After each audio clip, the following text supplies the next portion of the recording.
Welcome back to beta squirrel. അതേപോലെ തന്നെ നമ്മൾ എഡിറ്റർ കോൺഫിഗ് എന്ന് പറയുന്ന ഒരു ഫയൽ ആഡ് ചെയ്തുകൊണ്ട് എഡിറ്റർ കോൺഫിഗിന്റെ എക്സ്റ്റൻഷനും കൂടെ ഇൻസ്റ്റാൾ ചെയ്യണം. എക്സ്റ്റൻഷനിൽ എഡിറ്റർ കോൺഫിഗ് എന്ന് പറഞ്ഞ് സെർച്ച് ചെയ്ത് കഴിഞ്ഞാൽ കിട്ടും. Editor config for VS code അത് ഇൻസ്റ്റാൾ ചെയ്തിരിക്കണം. ഞാൻ ഓൾറെഡി ഇൻസ്റ്റാൾ ചെയ്തിട്ടുണ്ട്. അതേപോലെ തന്നെ നിങ്ങൾ ഈ ഒരു നോഡ് ജേസും ജാവാസ്ക്രിപ്റ്റ് ഒക്കെ ചെയ്യുമ്പോൾ ഇൻസ്റ്റാൾ ചെയ്യേണ്ട മറ്റുള്ള കുറച്ച് എക്സ്റ്റൻഷൻ ES6 എന്നൊക്കെ പറഞ്ഞ് സെർച്ച് ചെയ്യാം. ES6 എന്ന് പറഞ്ഞ് സെർച്ച് ചെയ്ത് കഴിഞ്ഞാൽ ES6 കോഡ് സ്നിപ്പെറ്റ്സ് അത് ഞാൻ ഇൻസ്റ്റാൾ ചെയ്തിട്ടുണ്ട്.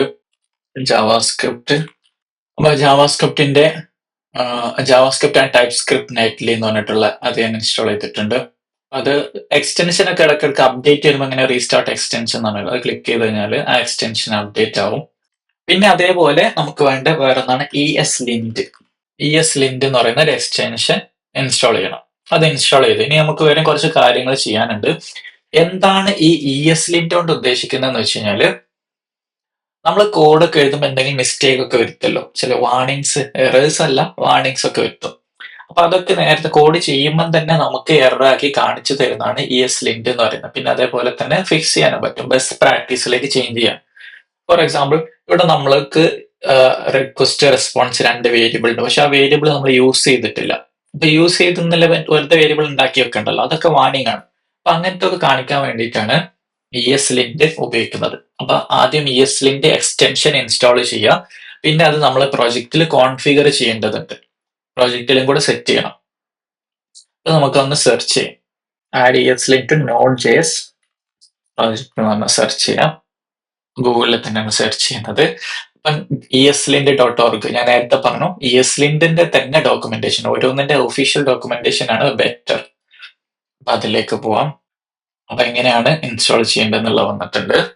അപ്പോ ESLint init ആണ് പറയുന്നത്. npm init@ESLint എന്ന് പറഞ്ഞാൽ കൊടുക്കാവുന്നത്. കൊടുത്തു നോക്കാം എന്താണെന്നുള്ളത്. ഓർ അല്ലെങ്കിൽ പല സ്റ്റെപ്സ് തന്നിട്ടുണ്ട്. ഞാൻ ഈ സ്റ്റെപ്സ് കൊടുക്കാതെ നമ്മൾ ആപ്പ് ഇവിടെ റൺ ചെയ്തുകൊണ്ടിരിക്കുന്നുണ്ട്. ഞാൻ പുതിയൊരു ടെർമിനലിന്റെ ഒരു ടാബും കൂടെ ഓപ്പൺ ആക്കാൻ വേണ്ടിയിട്ട് Command-Shift-T കൊടുത്തു.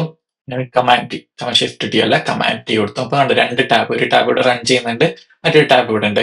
ഞാൻ എപ്പോഴും പ്രിഫർ ചെയ്യുന്നത് സെപ്പറേറ്റ് ടെർമിനലിലോ അല്ലെങ്കിൽ സെപ്പറേറ്റ് കമാൻഡ് ലൈനിലോ നിങ്ങൾ റൺ ചെയ്യാനാണ്. അല്ലാതെ വിഷ്വൽ സ്റ്റുഡിയോ കോഡിന്റെ ടെർമിനലാണ് നിങ്ങൾ റൺ ചെയ്യുന്നതെങ്കിൽ പലപ്പോഴും നിങ്ങൾക്ക് മിസ്റ്റേക്ക് വരും. നിങ്ങൾ ഒന്നിലധികം ടാബുകൾ റൺ ചെയ്യുമ്പോൾ ഒരുപാട് ഇഷ്യൂസ് ഉണ്ടാവും. പിന്നെ അതേപോലെ കുറച്ച് സ്ലോ ആയിട്ടാണ് എനിക്ക് ഫീൽ ചെയ്തത്. അപ്പൊ നിങ്ങൾ എന്ത് ചെയ്യാം, സെപ്പറേറ്റ് തന്നെ ടാബിൽ ടെർമിനൽ റൺ ചെയ്യാനാണ് ഞാൻ റെക്കമെൻഡ് ചെയ്യുക. പക്ഷെ നിങ്ങളെ കൺവീനിയൻ അനുസരിച്ച് നിങ്ങൾക്ക് ചെയ്യാം, നോ ഇഷ്യൂസ്. ഞാൻ ഇവിടെ എടുത്തു npm init, അത് പേസ്റ്റ് ചെയ്യാണ്. അപ്പൊ അവർ കുറച്ച് ക്വസ്റ്റ്യൻസ് ചോദിക്കുന്നത്. How do you like to use ESLint to check syntax, only to check syntax and find problems. അപ്പോൾ രണ്ടാമത്താണ് ഹൈലൈറ്റ് ആക്കുന്നത്, അതാണല്ലോ നമുക്ക് വേണ്ടത്. അപ്പൊ എൻ്റർ കൊടുക്കാം. പിന്നെ what type of modules use. അപ്പൊ എന്താണ് ജാവാസ്ക്രിപ്റ്റ് മൊഡ്യൂൾസ്, ഇമ്പോർട്ട് എക്സ്പോർട്ട്. ജാവാസ്ക്രിപ്റ്റിൽ നമ്മൾ പഠിച്ചാണല്ലോ ഇമ്പോർട്ട് എക്സ്പോർട്ട് എന്ന് പറയുന്നത് ഉപയോഗിക്കും. പക്ഷെ കോമൺ JS എന്നാണ് നോഡ് JSൽ നമ്മൾ ഉപയോഗിക്കുന്ന ഡീഫോൾട്ട് ആയിട്ട് ഉപയോഗിക്കുന്ന റിക്വയർ അല്ലെങ്കിൽ എക്സ്പോർട്ട് എന്ന് പറഞ്ഞ സംഭവമാണ്. അതിന് പറയുന്ന പേരാണ് കോമൺ JS. അപ്പൊ കോമൺ JS മൊഡ്യൂളാണ് നമ്മൾ ഇവിടെ ഉപയോഗിക്കുന്നത്. അപ്പൊ അതിനെന്ത് ചെയ്തു, അത് സെലക്ട് ചെയ്തു. താഴോട്ട് ആരോ ഉപയോഗിച്ചു, താഴോട്ടേക്ക് വെച്ചു, സെലക്ഷൻ ആയി. എന്നിട്ട് എൻ്റർ കൊടുത്തു. Which framework does your project use? Reactive, Vue.js, none of these. Reactive അല്ല, Vue.js അല്ല. അപ്പൊ none of these കൊടുത്തു. Does your project use TypeScript? No ആണ് ഡിഫോൾട്ട് ആയിട്ടുള്ള. നോ, TypeScript നമ്മൾ യൂസ് ചെയ്യുന്നില്ല. Where does your code run? ബ്രൗസറിലാണോ നോഡിലാണോ നോക്കിയിട്ടുണ്ട്. അപ്പൊ നോഡാണ് നമുക്ക് വേണ്ടത് അല്ലെ.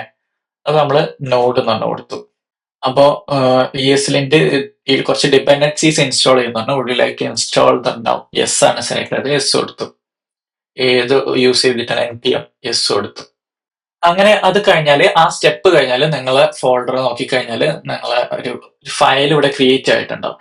ആ ഒരു ഫയല് ESLint config.mjs. mjs എന്ന് പറയുന്നത് നമ്മളിപ്പോ ഈ ഒരു പ്രോജക്റ്റ് നമ്മൾ ഉപയോഗിക്കുന്ന കോമൺ JS ആണല്ലോ, അതായത് റിക്വയർ എന്നൊക്കെ ഉപയോഗിച്ചിട്ടുള്ള.